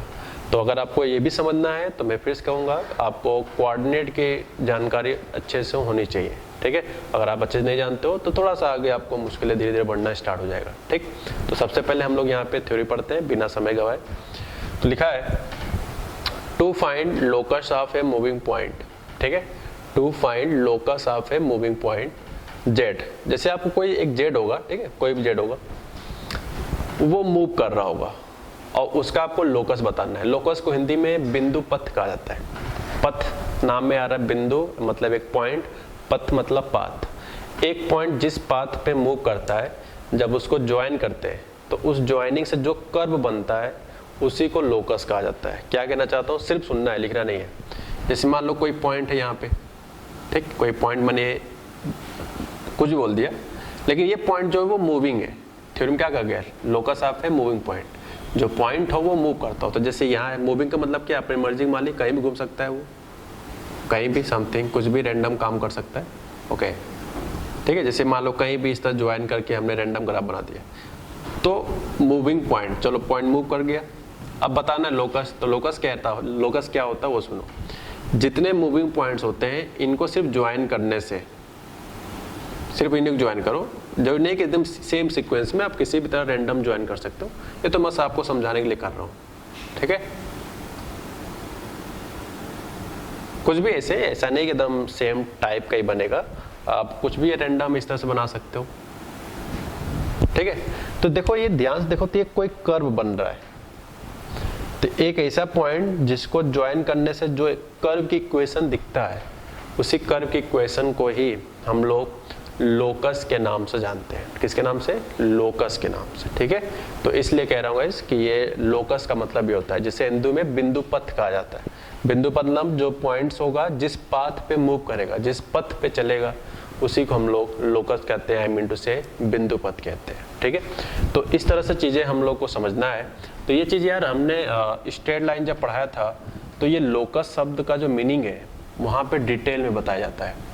ठीक है, तो स्ट्रेट लाइन में आपको बताया जाएगा। अब यहाँ पे जो 12th पास आउट हो जाते हैं या जो अपीयरिंग में होते हैं, उन्हें थोड़ा सा यहाँ पे डाउट होता है किस चीज़ का, कि वो सिर्फ इस बात को याद रखते हैं कि यार locus of Z A moving point is Z, यानी कि वो सिर्फ जेड को देखते हैं कि कहीं भी जेड दिखा आग बन करके एक्स प्लस आई वाई मान लिया। नहीं, आप सिर्फ जेड को देखकर एक्स प्लस आई वाई नहीं मानना है। जैसे मैं कहूँगा आपसे locus, for example locus of a moving point मान लो मैं आपसे पूछूं कि z-2 का बताओ। जैसे मैं कहूँ कोई एक पॉइंट है जो मूव करता है, इस पॉइंट का लोकस बताना है। पॉइंट का नाम क्या है? z नहीं है, z-2 है। तो क्वेश्चंस में जिस पॉइंट को बोलेगा कि लोकस बताओ, वो पॉइंट कुछ भी हो सकता है। थ्योरी तो हम लोग जनरल में पढ़ते हैं ना, एक छोटा सी जगह पे, उसके जगह पे तो कुछ भी रिप्लेस किया जा सकता है, ठीक है। तो जिस चीज का फाइंड करने के लिए कहा जाए, सिर्फ उसी की वैल्यू क्या लेट करेंगे हम लोग, x प्लस आई वाई। जिस पॉइंट का लोकस पूछेगा, सिर्फ उसी को इक्वल टू क्या लेट करेंगे, x प्लस वाई, ठीक है, x प्लस आई वाई। जैसे मैं आपसे पूछूं locus of a moving point, मान लो लिखा है 1/z, मान लो लिखा है 1/z, तो इस पूरे की जगह पे मानेंगे क्या, x plus y. Important z नहीं है, जिस चीज का क्वेश्चन में बोला जाएगा सिर्फ उसी को लेट करना है x प्लस आई वाई। जैसे यहाँ पे आपको किसका बोला गया था थ्योरी में, z का, तो इसीलिए z equal to x plus i y लिखा गया है, ठीक है। ऐसे बहुत सारे एग्जाम्पल दे दूँ ताकि आपका सारे कन्फ्यूजन क्लियर हो जाए। जैसे मैं आपसे पूछूं कि समथिंग 3z-1 डिवाइडेड बाई 2, मैं कहूँ कि इसका लोकस बताओ, इस कॉम्प्लेक्स का। तो इस कॉम्प्लेक्स का लोकस बताना है, मतलब इसको क्या लेट कर ले हम, x plus i y, okay. Now start next. जैसे यार यहाँ पे हर जगह z दिख रहा है, कई बार IT में खासतौर पे आया हुआ है कि z ना बोल के उसके जगह पे ये लिख देता है समथिंग टाइप। जैसे कोई भी एक नया कॉम्प्लेक्स लिख देगा, जरूरी नहीं है कि z ही देखने को मिले, इंपॉर्टेंट है ये लैंग्वेज। लोकस वर्ड आ गया तो अब आपके अंदर ये एक्साइटमेंट होना चाहिए कि यह किस पॉइंट का लोकस। तो अगर क्वेश्चन से बोल दिया कि इस पॉइंट का लोकस, इसे मैं पॉइंट क्यों कह रहा हूँ यार, बताओगे? इन सबको मैं पॉइंट क्यों कह रहा हूँ? क्योंकि मूविंग पॉइंट होना चाहिए ना, तो इसे हम पॉइंट क्यों कह रहे हैं? क्योंकि अभी हम जस्ट पढ़ के आ रहे हैं कि कोई भी कॉम्प्लेक्स नंबर एक कोऑर्डिनेट रिप्रेजेंट करता है, यानी कि अगर a प्लस आई फॉर्म में, तो वो पॉइंट में क्या होता है, a कमा b। यानी जितने भी कॉम्प्लेक्स नंबर आपको दिख सकते हैं, ये सबको हम लोग a प्लस आई फॉर्म में कन्वर्ट करके उसे हम एज ए पॉइंट लिख सकते हैं, इसलिए हम इसे बार बार पॉइंट नाम दे रहे हैं, ठीक है। तो जैसे आपसे कहा जाए कि इस पॉइंट का आपको लोकस बताना है, तो इस z1 प्लस 1/2 पूरे की जगह पे हम क्या लेट करेंगे, यानी क्या एज्यूम करेंगे, x प्लस आई वाई। ऐसे अब बहुत सारे रिजल्ट्स एग्जाम में दिए जा सकते हैं गाइस, तो जरूरी नहीं कि आपको z ही दिखे, z की जगह पर कोई भी टाइप के कॉम्प्लेक्स नंबर हो सकते हैं। इंपॉर्टेंट है वो मीनिंग, लोकस वर्ड आना चाहिए। तो जब लोकस आए तो आपके माइंड में नेक्स्ट इमेज बनना चाहिए किस पॉइंट का लोकस। तो क्वेश्चन में बोलेगा कि इस पॉइंट का, तो जिस पॉइंट का बोलेगा उसको सिंपली आपको एज्यूम कर लेना है सिर्फ किस चीज के equal, x plus i Y के, ठीक है। तो इस तरह से हम लोग आज के दिन में इस कॉन्सेप्ट को सीख रहे हैं कि किस तरह से चीज़ों को लेट किया जाता है अगर लोकस पूछा जाए तो।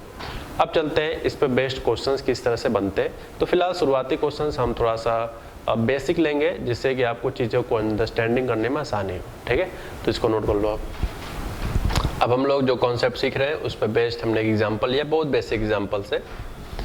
लिखा है find locus of z satisfying equation mod z equal to 3, ठीक है, मॉड z इक्वल टू 3। देखो गाइस इसमें बोला है किस पॉइंट का लोकस पूछा है, लोकस ऑफ z। तो मैंने क्या बताया, जिस पॉइंट का लोकस पूछे सिर्फ उसी को मानना है आपको क्या, x प्लस आई वाई। जिसका पूछे, कुछ भी यहाँ पे लिखा जा सकता है, ठीक है। तो जिसका पूछे सिर्फ उसी को लेट करना है x plus i y, okay guys. Now start next. अब आपको गिवन इन्फॉर्मेशन है कि मॉड z इक्वल टू क्या, 3। सो z की जगह क्या लिखते हैं, x प्लस आई वाई। अब आपको याद होगा जब प्रॉपर्टीज ऑफ मॉडुलस पढ़ाया गया था तो उसके पहले एक फॉर्मूला पढ़ाया गया था, mod of a plus i b is equal to under root of a square plus b square, ठीक है। तो इस हिसाब से यहाँ पे हो जाएगा x square plus y square. अब आपको कुछ चीज़ें पुरानी याद आनी चाहिए, बोथ साइड होल स्क्वायर कर दो, मैं लिख नहीं रहा हूँ, बोल दे रहा हूँ सिर्फ। तो बोथ साइड होल स्क्वायर करेंगे तो ये रूट हट जाएगा और 3 का स्क्वायर कितना आ जाएगा, 9। तो जो लोग 12th में होंगे या 12th पास आउट होंगे उनको ये लुक वाइज समझ में आ गया होगा कि ये क्या रिप्रेजेंट कर रहा है। तो अगर आप ध्यान से देखो तो इट्स रिप्रेजेंट ए सर्किल। क्या रिप्रेजेंट कर रहा है, एक सर्किल रिप्रेजेंट कर रहा है। और कोई भी सर्किल बनता है दो चीज़ों से, सर्किल का सेंटर एंड उसकी रेडियस। तो विद सेंटर, यार ये 12th और 12th पास आउट वालों के लिए बस ये मैं डायरेक्ट लिख रहा हूँ, उनको अच्छे से पता होगा। और रेडियस है इसका, इधर होता है आर स्क्वायर, तो आर इक्वल 3 आ जाएगा, ठीक है। सो आर फॉर रेडियस यहाँ पे, तो रेडियस 3 है, सेंटर 0 0। इसका मतलब है कि इसको अगर हम डायग्राम बनाए तो इससे हम क्या सीखने को मिलेगा, सेंटर क्या है इसका, सेंटर क्या है भाई, 0 0, ठीक है। सेंटर क्या है, 0 0, सो दिस इज द सेंटर। और रेडियस क्या है, 3 यूनिट्स का, तो ये भी 3 होगा, ये भी 3 होगा, ये भी 3 होगा। तो ये जेड कहाँ पे, जेड कहाँ पे, हमें जेड का लोकस बताना था, ठीक है। तो जो जेड होगा वो लाई करेगा आपका सरकमफरेंस पे,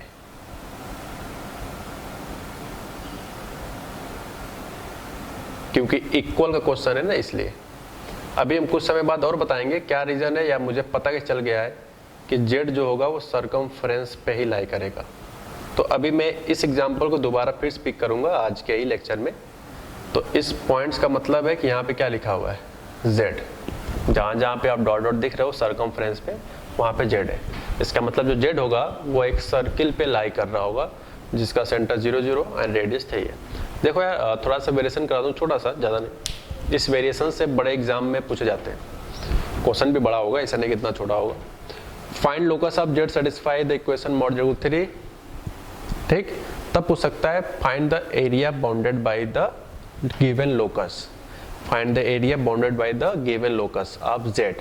इस जेड का जो लोकस आएगा उससे जो बाउंडेड एरिया बनेगा उसकी वैल्यू बताओ। तो आप देख सकते हो लोकस से हमने डिसाइड किया कि सर्किल रिप्रेजेंट कर रहा है, और अगर सर्किल रिप्रेजेंट कर रहा है तो उसका एरिया अंडरस्टूड है। तो पाई आर स्क्वायर, तो रेडियस है 3, तो 3 का स्क्वायर 9, तो आंसर आ जाएगा 9 पाई, ठीक है। इस तरह से क्वेश्चंस आपसे पूछे जा सकते हैं, या मैं भी बनाऊंगा समय के हिसाब से, ठीक है। तो इसको आप नोट करो। अब चलते हैं नेक्स्ट एग्जाम्पल तरफ। तो मैंने एक नया एग्जाम्पल लिया है, उसको देखते हैं कैसे ट्राई करना है।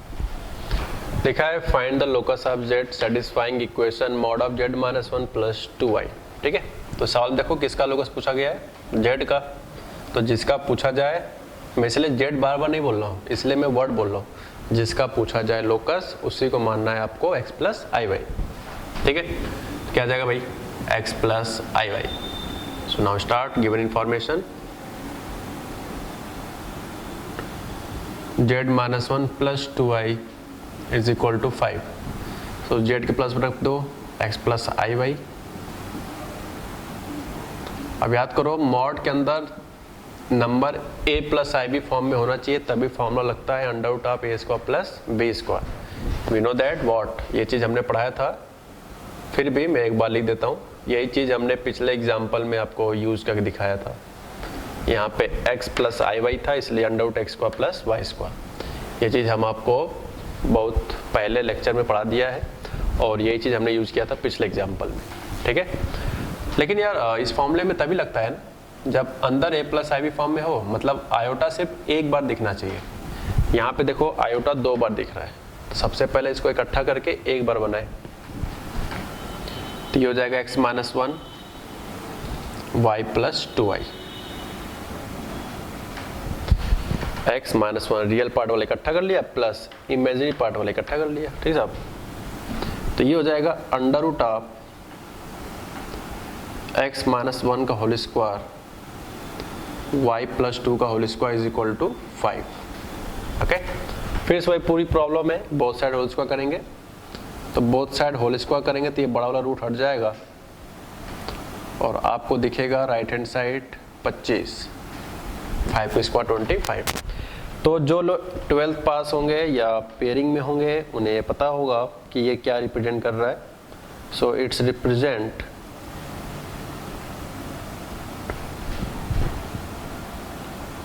ऑफ सर्किल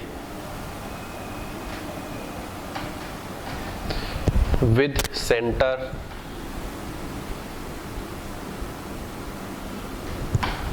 (1,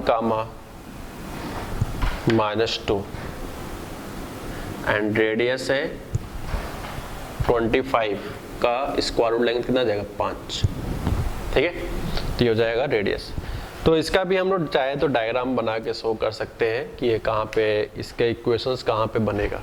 तो जहाँ पे भी इसका ग्राफ बनाएंगे कोऑर्डिनेट एक्सिस पे, देखो क्वेश्चन है कॉम्प्लेक्स नंबर का, हम बार बार कोऑर्डिनेट एक्सिस बना के बोल रहे हैं। जैसे पिछले एग्जांपल में हमने शायद y एक्सिस और x एक्सिस लिखा था, उस x एक्सिस की जगह पे आप चाहो तो रियल एक्सिस लिख लो बगल में, और y एक्सिस के बगल में इमेजिनरी एक्सिस लिख लो। ठीक है, क्योंकि हम लोग क्वेश्चन कॉम्प्लेक्स नंबर कर रहे हैं ना, तो एक्स वाई बनाना नहीं चाहिए, क्योंकि वो तो बस समझने के लिए। बट जो शो करेंगे, अगर आप पेपर दे रहे हो एकेडमी लेवल पे, तो आपको रियल और इमेजिनरी बनाना ही चाहिए।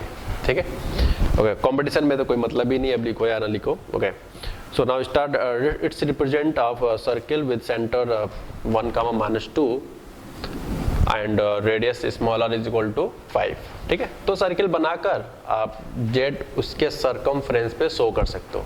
मेरा मेन मोटिव वो नहीं है कि ये कहाँ पे लाई करता है, बट हाँ, इसकी इक्वेशंस को देख के हम कैसे पहचान रहे हैं ये इंपॉर्टेंट है। ठीक है, जो लोग अपियरिंग में है, मतलब 11th में है अभी, उनकी बात करें तो वो अभी इस चीज़ों को समझे। अभी हम बाद में आपको चीज़ों को डायरेक्ट बता देंगे, आपको सारा कन्फ्यूजन दूर हो जाएगा। ठीक है, आपको ये आता है कि नहीं आता है बता करना कि ये सर्किल रिप्रेजेंट करता है कि नहीं, कोई खास फर्क नहीं पड़ेगा। जो लोग 11th में उनकी बात कर रहा हूँ। ठीक है, अच्छा, जो लोग 12th या पास आउट है वो इसको फील कर रहे होंगे शुरू से कि हम लोकस में सर्किल ही क्यों हो रहा है। बट जो लोग अभी 11th में हैं उनको थोड़ा डाउट हो रहा होगा, कुछ समय बाद आपको मैं अच्छे से क्लियर कर दूंगा। ठीक है, तो फिलहाल इसको आप नोट करो, अभी आगे बढ़ते हैं। तो अब मैंने एग्जांपल लिया है थोड़ा सा मेंस लेवल के पॉइंट ऑफ व्यू से। ठीक है, पैटर्न्स आपका सब सेम है। ओके, इसमें लिखा है कि find locus of z satisfying z-3 is equal to lambda plus iota under 5 - lambda square, जबकि lambda belongs to any real number, लेकिन किस तरह के, उस रियल नंबर का जब मॉड लें तो √5 से कम आना चाहिए। ऐसा इन्होंने बोला है, हमें सोचने की जरूरत नहीं है। ओके, फिलहाल अगर आप चाहते हो कि ये क्यों बोला, तो इसके लिए मैं बता देता हूँ आपको। याद करो, रूट के अंदर का आउटपुट फंक्शन में पढ़ाया गया है, फंक्शन चैप्टर में। आप जाके प्लेलिस्ट में देखो, फंक्शन नाम का टॉपिक में, जिसमें डोमेन आपको पढ़ाया था। रूट के अंदर का वैल्यू पॉजिटिव होता है। ठीक, तो इसके हिसाब से इन्होंने ये चीज़ लिखा है। हालांकि इन्होंने लैम्डा सिर्फ मॉड लेस देन √5 लिखा है। अगर हम इसको डोमेन के साथ बात करते हैं, यहाँ इक्वल टू आता। ठीक है, तो फिलहाल हमें तो क्वेश्चन के हिसाब से काम करना है, तो कोई खास फर्क नहीं पड़ता है कि यहाँ इक्वल टू लगे या ना लगे। ठीक है, क्योंकि हमें क्वेश्चन के बात को फॉलो करना है। ठीक है, तो ये बोला गया है। So now start. z is equal to what, क्योंकि जिसका पूछा जाता है उसी को लेट करते हैं। अब क्योंकि लोकस का क्वेश्चन है, तो हमें ये डिसाइड करना पड़ता है, ये आपको स्ट्रेट लाइन में पढ़ाया जाता है जब लोकस पहली बार नाम आता है तो। ठीक है, मैं अभी बताऊंगा आपको। फिलहाल मैं ये सब कुछ यहाँ पे लिख लेता हूँ। ठीक है, तो रियल पार्ट इकट्ठा कर लो लेफ्ट साइड, और इमेजिनरी पार्ट इकट्ठा कर लो एक तरफ। ठीक है, तो इस तरह से हम लोगों ने अरेंज कर लिया। अब बात करें, आपको कॉम्प्लेक्स नंबर के फर्स्ट लेक्चर में मैंने आपको वहाँ बताया था कि दो कॉम्प्लेक्स नंबर अगर इक्वल होते हैं, दो कॉम्प्लेक्स नंबर अगर इक्वल होते हैं गाइस, तो उसमें क्या स्टेप चलता है, रियल पार्ट रियल के इक्वल होता है और इमेजिनरी पार्ट इमेजिनरी पार्ट के इक्वल होता है। तो यानी कि यहाँ से लैम्डा इक्वल टू क्या जाएगा, x-3, this is the first equation, and y is equal to क्या जाएगा, √5 - lambda square, this is the second equation. ठीक है, अब मैं आपको याद दिलाता हूँ लोकस में क्या पढ़ा जाता था। लोकस में एक कॉन्सेप्ट होता है कि जिस पॉइंट को मूव कर, जो पॉइंट मूव करता है उसको x + i y यहाँ मानते हैं, वहाँ पे x, y मानते थे। ठीक, उसके बाद जितने वेरिएबल्स होते थे उनको एलिमिनेट किया जाता था। एलिमिनेट मतलब वो आंसर में नहीं आना चाहिए अगर लोकस का क्वेश्चन है तो। ठीक, फिर उसी प्लेस पे हमारा फाइनल आंसर होता था।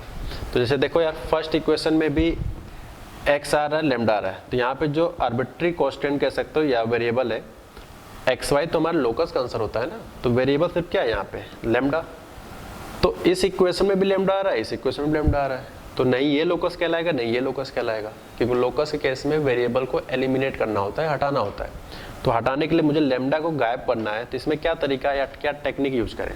तो हम ये बोल सकते हैं कि इस जो फर्स्ट इक्वेशन से आया है इसको हम लोग सेकेंड वाले में सब्स्टिट्यूट कर दें, फर्स्ट से उठाकर सेकेंड वाले में सब्स्टिट्यूट कर दें।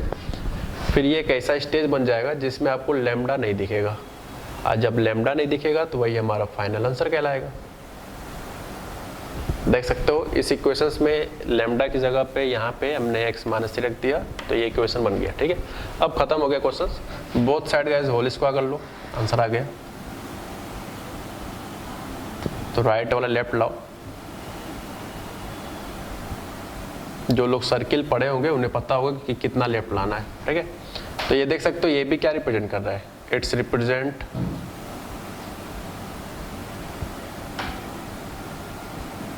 a circle with the center 3,0 and radius r is equal to √5। ठीक है, तो इस तरह से हम लोगों ने क्वेश्चंस को अच्छे से सॉल्व किया। इसको नोट करो, उसके बाद आगे बढ़ते हैं। तो अब हम लोग यहाँ पे एग्जाम्पल देखते हैं। नया लिखा है find the locus of Z. फिर से यहाँ पे जेड का ही बाई चांस लोकस आपसे पूछ रहा है, सेटिस्फाइंग जो भी लिखा है इस समय। ठीक है, तो बात करते हैं क्वेश्चंस की इंफॉर्मेशन के हिसाब से। तो जिसका लोकस पूछता है उसको हमेशा हम लोग x plus i Y late करते हैं। उसके बाद आते हैं गिवन इंफॉर्मेशन पे, जिसकी वैल्यू है 1 minus i z, z minus i is equal to 1। मान दिया तो लिख दिया। ठीक है, अच्छी बात है। अब बताओ मॉड की प्रॉपर्टी क्या था, याद है आपको मॉड की प्रॉपर्टी? कि दो चीज को डिवाइड करें तो अलग अलग मॉड डिस्ट्रीब्यूट हो जाता है। ठीक, इस नंबर का क्रॉस मल्टीप्लाई कर सकते हो आप राइट हैंड साइड, तो ये आ जाएगा। ठीक है, मैं चाहूँ तो जेड यही रख सकता था लेकिन थोड़ा सोच रहा हूँ थोड़ा छोटा हो जाए, फिर सब्स्टिट्यूट कर देखते हैं, काम चलाते हैं। तो 1 minus iota Z is what x plus i y. ठीक साहब, Z is x plus i y minus i. ठीक है, okay. Now start next point. I x minus i square y is equal to x plus i y minus का i. ये मैंने लिख दिया। अब थोड़ा सा राइट हैंड साइड और लेफ्ट हैंड साइड दोनों तरफ कैलकुलेट किया जाए, थोड़ा सा रिड्यूस हो जाएगा। जैसे आई स्क्वायर की वैल्यू -1 होता है, फर्स्ट लेक्चर से आपको पता है, और बाहर माइनस पहले से तो प्लस हो जाएगा। Next is basically x plus i y. Okay, so mod of x और i कॉमन ले लेंगे तो आ जाएगा y माइनस 1। मैं इसको a plus i b form बनाने के लिए इतना बेताब क्यों हूँ, क्योंकि मॉड के अंदर a plus i b form में होगा, तभी हम उसको अंडर रूट में लिख सकते हैं a square plus b square. ठीक है, अच्छा इसको पहले सेट कर लो, तो ये हो जाएगा y plus 1 minus iota x plus y minus 1 into iota. This is the final result of what? y plus 1 का whole square plus x square under root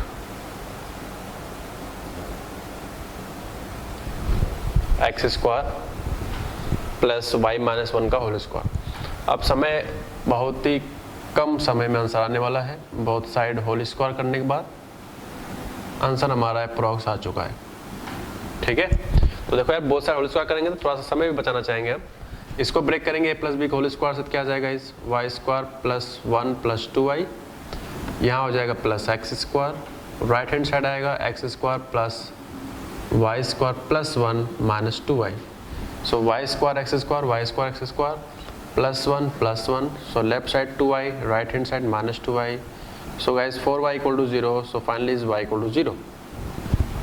तो ये आंसर हमारा किस में आ रहा है, वो तो एज ए कोऑर्डिनेट आ रहा है, एज ए कोऑर्डिनेट आ रहा है। y इक्वल टू 0 बोले तो x एक्सिस। ठीक है, लेकिन क्वेश्चन तो कॉम्प्लेक्स नंबर में है, तो कई बार 4 ऑप्शन आपको अलग तरह के कॉम्प्लेक्स के फॉर्मेट में दिए जाते हैं। जैसे y इक्वल टू 0 आ गया, तो इसको मैथमेटिकली हम लोग बोल सकते हैं कि x एक्सिस यानी जो z होगा इस इक्वेशन को सेटिस्फाई करने वाला किस पे लाई करेगा, x एक्सिस पे। या हम क्या कह सकते हैं, आज के लेक्चर में पढ़ा एक्स एक्सिस का है या एक्स एक्सिस को कॉम्प्लेक्स में क्या कहा जाता है, real axis. So this is the final answer,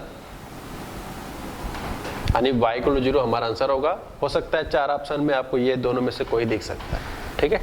तो इस तरह से एग्जाम्पल हमने एक फिनिश किया, इसको हम नोट करो। इसके बाद हम लोग नेक्स्ट एग्जाम्पल देखते हैं। अब हम लोग एक एग्जाम्पल करते हैं। इस एग्जाम्पल में आप देख सकते हो थोड़ा सा लुक हमने चेंज किया हुआ है, और इस पैटर्न के जो क्वेश्चन है जेईई मेंस में जनवरी फेज में आया था 2020 में ही, ठीक है। तो और इस पैटर्न से जब से एंटी होने लगता है किसी न किसी में हर साल एक ना टाइप का इस तरह का दिख सकता है लोकस से रिलेटेड में, ओके।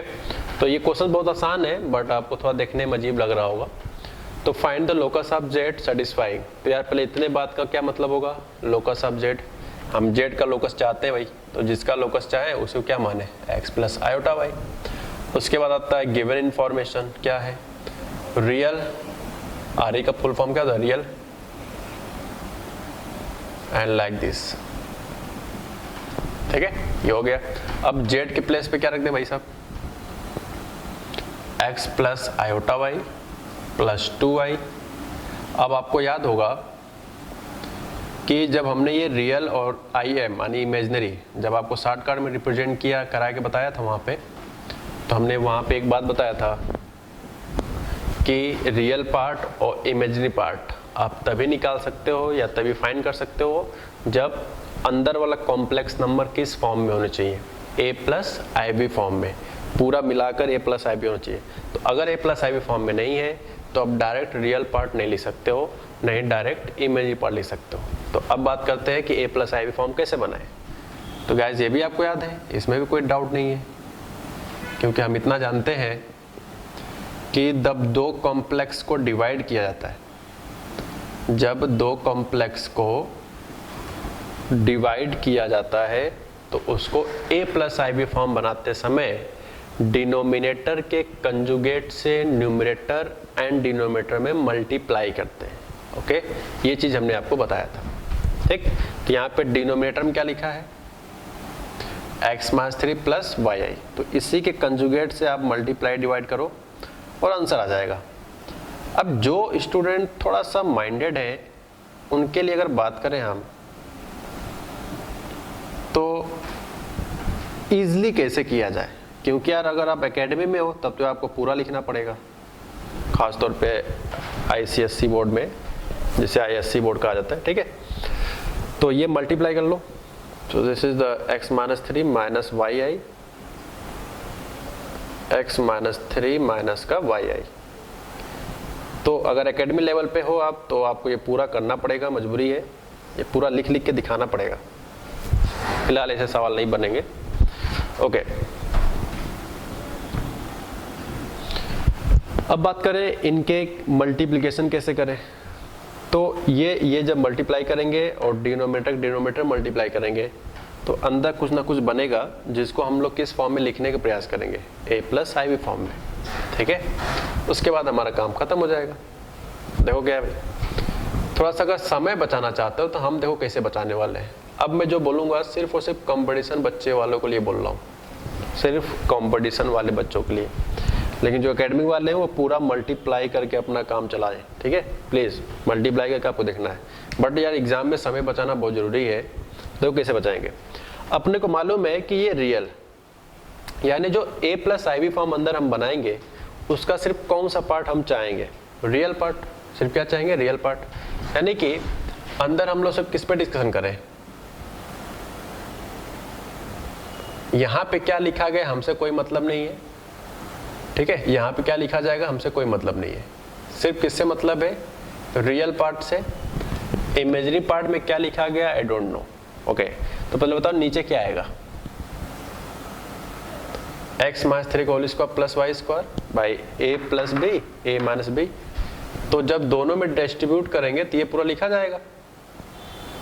अब मैं लिख के नहीं दिखा रहा हूँ क्योंकि नीचे हमें इसे तो मतलब ही नहीं है ना यार, क्योंकि बाहर क्या लगा है, आर ई। तो आर ई लगा है तो सिर्फ रियल पार्ट इकट्ठा करना है। तो मैं ऊपर वाले का मल्टीप्लाई करके सिर्फ और सिर्फ रियल पार्ट की सर्चिंग करूंगा, सिर्फ रियल पार्ट। देखेंगे कि इनका मल्टीप्लिकेशन से रियल पार्ट किस वाले मल्टीप्लाई के साथ होता है। तो देखो x का मल्टीप्लाई x माइनस 3 के साथ होगा, ठीक है। और x का अगर इसके साथ मल्टीप्लाई करूँ तो इसमें i आ जाएगा, हमें चाहिए ही नहीं। y प्लस 2i का इसके साथ मल्टीप्लाई करेंगे तो फिर से i आ जाएगा, हमें चाहिए ही नहीं। लेकिन जब इस i पहले में और दूसरे में जब i लेंगे तो इनके मल्टीप्लिकेशन से हमारा i हट जाएगा। कैसे? i स्क्वायर, और ये माइनस है तो प्लस हो जाएगा, तो सिर्फ बचेगा क्या?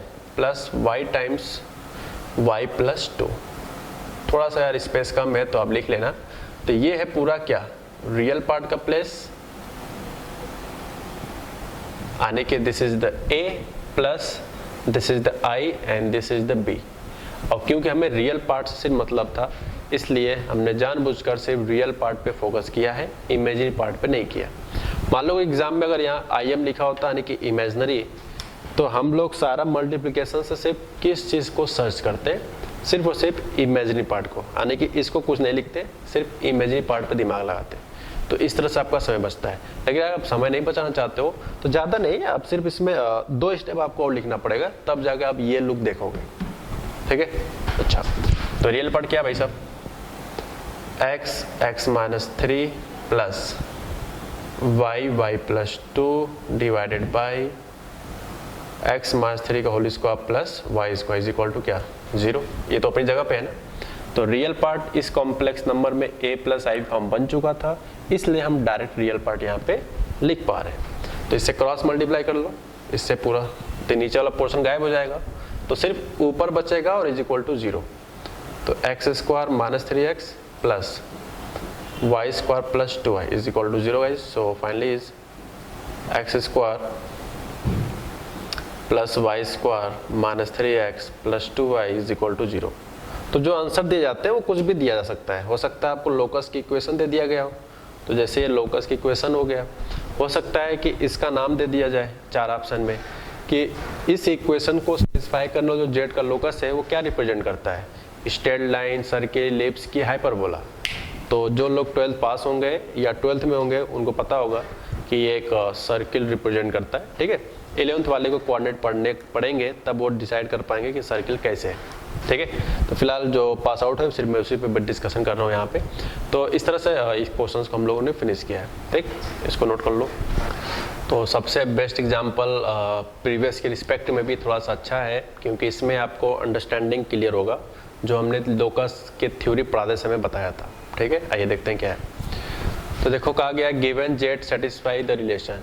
जेड कोई नंबर है, कोई एक पॉइंट है जो इस रिलेशन को सेटिस्फाई कर रहा है, मतलब लोकस नहीं बोला है, जेड कोई पॉइंट जो इसको सेटिस्फाई करता है। लोकस पूछ किसका रहा है? तो वो पूछ रहा है आपसे find locus of point 1 upon Z minus 2। हमने क्या बताया था? लोकस जिस पॉइंट का पूछा जाता है सिर्फ उसी पॉइंट को हम लोग x plus i Y late करते हैं, ठीक है। तो यहाँ पे हम लोग किसको लेट करें? जेड को या 1 अपॉन जेड माइनस 2 को? तो पूछा किसका है क्वेश्चन में?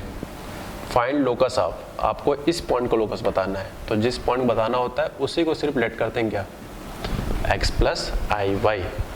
तो क्योंकि इसके पहले जितने भी एग्जाम्पल्स हम लोगों ने किए थे अभी आज के लेक्चर में, उसमें जेड का लोकस काफ़ी सारे एग्जाम्पल थे, अप्रोक्स अभी थे इस प्रीवियस एग्जाम्पल के सारे सब कुछ, ठीक है।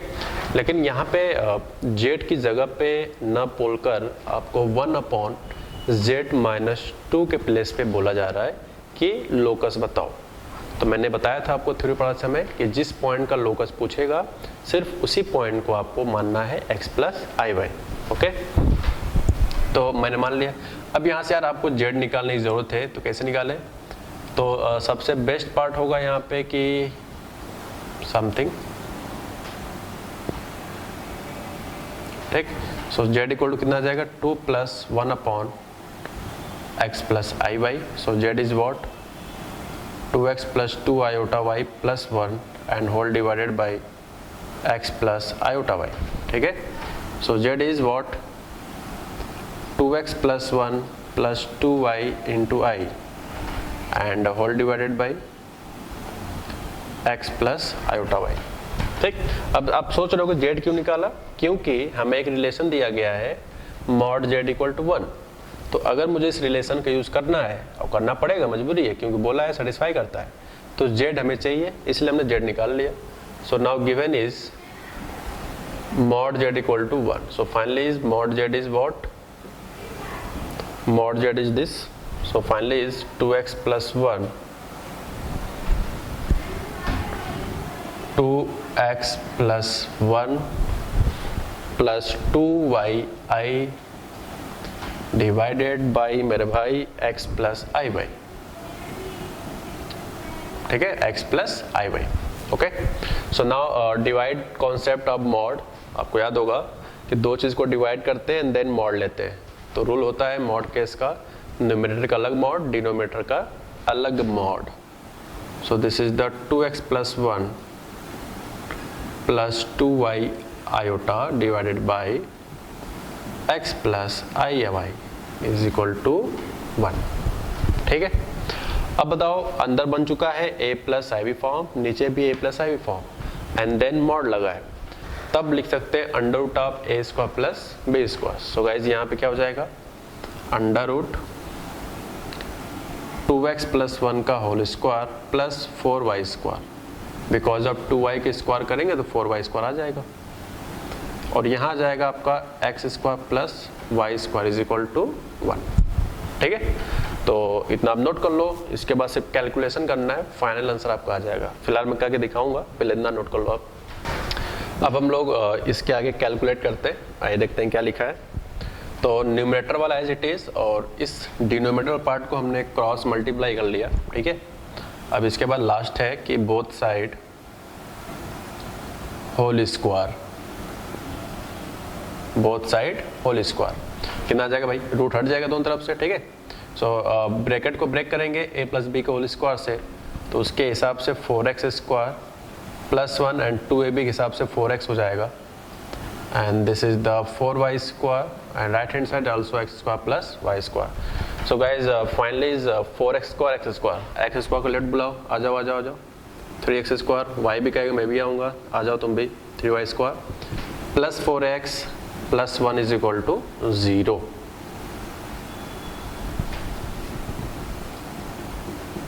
ठीक है, तो जो लोग को पता होगा, मैं फिर से बोल रहा हूँ, appearing and 12th pass out, उनको पता होगा कि एक सर्किल रिप्रेजेंट करता है. ठीक है, फिलहाल हमारा काम था ये चीज़ समझाना कि जरूरी नहीं है कि आपको हर बार क्वेश्चंस में जेड का ही लोकस पूछे. इंपॉर्टेंट थिंग्स व्हाट, कि जिस चीज़ का लोकस बोला जाएगा आपको सिर्फ उसी पॉइंट को ही x प्लस आई वाई मानना है 100% हमेशा. ठीक है, तो इसको आप नोट करो. अब हम लोग कुछ फॉर्मूला देखेंगे जो कोऑर्डिनेट से रिलेटेड है, बट यहाँ पे थोड़ा सा बताना जरूरी है क्योंकि मैं इसको कहीं ना कहीं समय पे यूज़ करूँगा इस चैप्टर्स में. ठीक, जब ये चैप्टर पूरा फिनिश होगा तो हम कंपटीशन और जेईई मेंस एडवांस सारे रिलेटेड क्वेश्चंस वहाँ पे कराएंगे. तो ये कहीं ना कहीं मुझे यूज़ करना पड़ेगा, तो इसलिए मुझे बताना पड़ रहा है यहाँ पे. ठीक है, लेकिन इसका जो पूरा प्रॉपर मीनिंग है वो आपको स्ट्रेट लाइन में ही सिर्फ बताया जा सकता है. ठीक है, इसको आप नोट कर लो.